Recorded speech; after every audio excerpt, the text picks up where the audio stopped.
Hola a todos, mi nombre es Génesis y bienvenido a mi canal de la culpa es de Tales de Mileto. En el video anterior aprendimos a cómo hacer un telégrafo casero de 2 vías. Por lo tanto, en este video les explicaré el funcionamiento que hay detrás del prototipo del telégrafo que hicimos esa vez en el canal.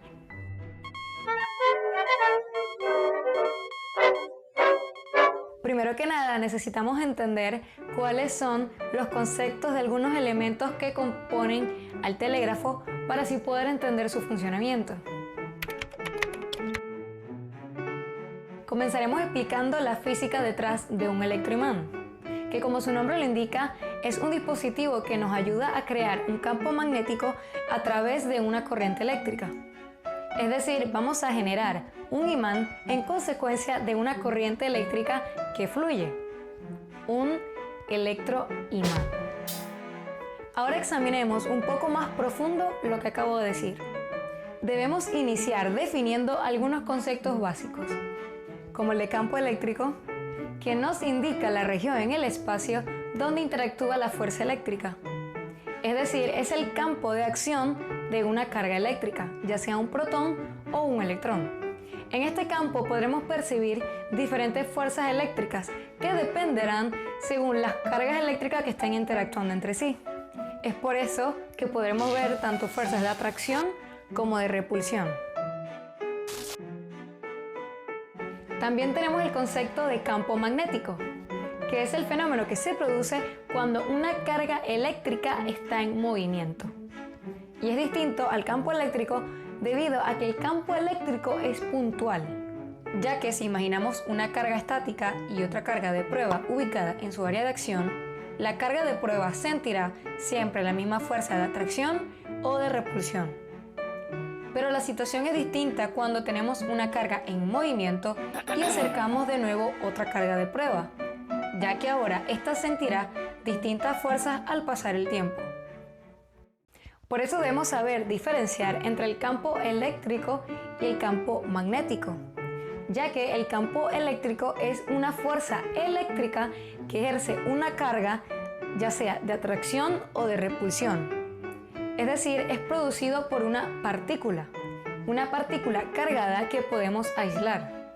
Y estas son, como ya mencionamos anteriormente, los electrones y los protones. A diferencia del campo magnético que se genera en consecuencia de ciertas condiciones que estas cargas puedan presentar. Si tenemos una carga eléctrica en movimiento, la trayectoria que ésta dibuje es conocida como el campo magnético. Es caracterizada por tener 2 polos magnéticos, uno de entrada y otro de salida, también conocidos como polo norte y polo sur. Evidentemente, a diferencia del campo eléctrico, ninguno de estos 2 polos los podemos aislar, ya que son consecuencia de un ciclo, de un movimiento curvilíneo, ocasionando así que un campo magnético genere que otras partículas a su alrededor también se muevan siguiendo esta trayectoria. El campo eléctrico sería esto,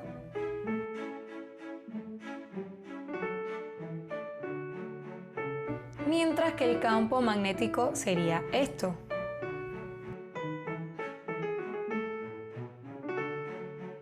Pero entonces, ¿por qué se tratan como uno solo si ambas realmente son distintas?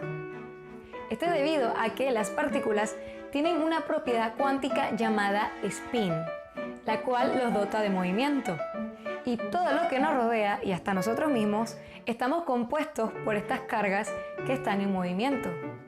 Por lo tanto, si todas las cargas se están moviendo de manera intrínseca y a la vez tienen un campo eléctrico, quiere decir que siempre encontraremos estos 2 campos juntos, siendo ya considerados como las 2 caras de una moneda. Por esta razón se empezó a estudiar como uno solo, el fenómeno electromagnético. Esto lo podemos ver si acercamos un imán a una brújula. La aguja seguirá el movimiento del imán debido a que está sintiendo su campo magnético. Lo mismo ocurre si conectamos un alambre de cobre a los extremos positivo y negativo de una batería. Lo que estaríamos generando es que los electrones del extremo de mayor potencial viajen a través del alambre de cobre y lleguen al extremo de menor potencial.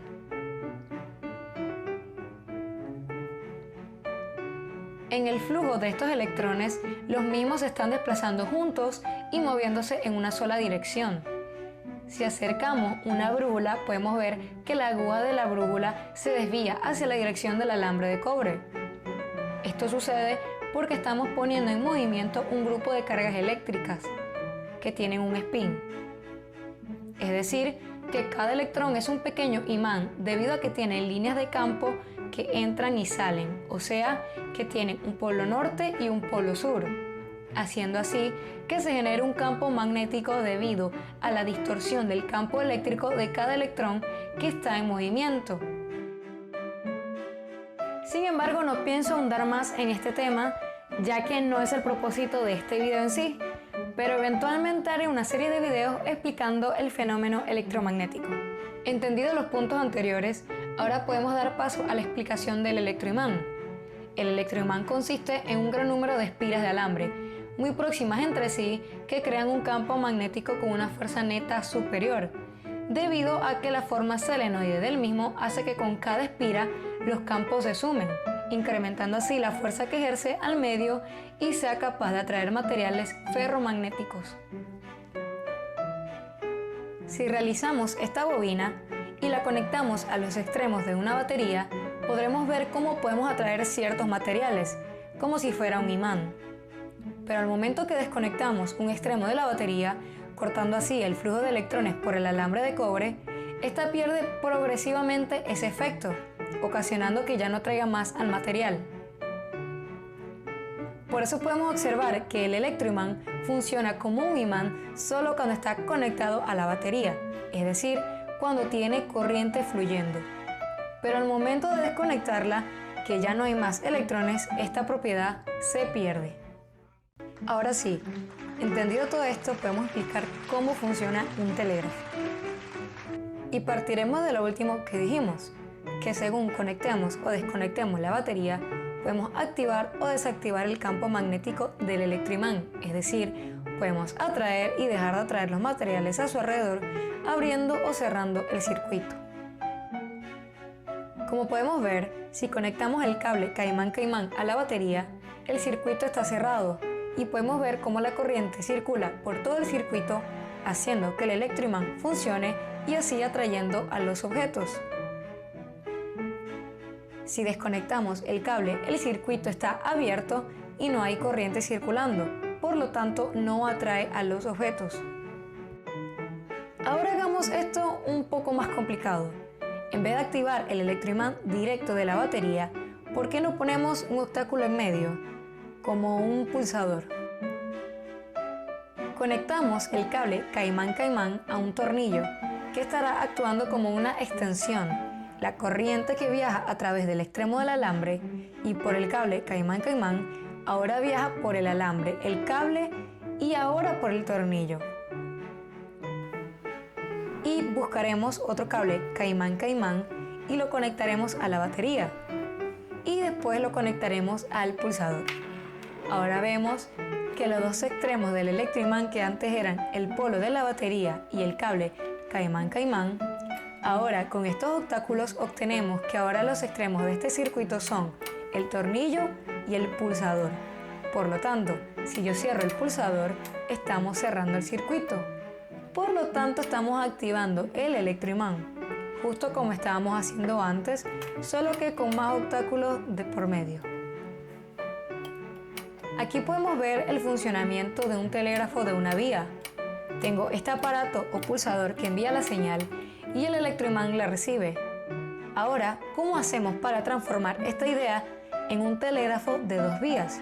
Es decir, un telégrafo que ambos aparatos envíen y reciban señales. Pues debemos realizar exactamente el mismo análisis con el otro pulsador, es decir, armarlo como hicimos el anterior y empezar a poner obstáculos en el circuito. Y esos obstáculos serán los mismos que hicimos con el primero. Conectaremos uno de los extremos de la bobina al otro tornillo, el otro extremo de la bobina lo conectamos a un polo de la segunda batería y luego con un cable caimán-caimán conectaremos el otro pulsador a la batería. Y voilà, tendremos listo el mismo circuito en ambos pulsadores, y ahora los dos funcionan como emisores y receptores de señales eléctricas. ¿Y cómo esto puede funcionar?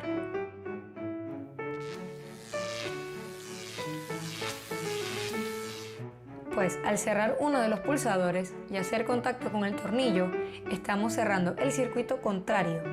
Al cerrar el pulsador, estamos permitiendo que la corriente contenida en la batería viaje a través del electroimán del pulsador contrario y debido a las propiedades del mismo, se generará un campo electromagnético capaz de atraer este pulsador del circuito contrario.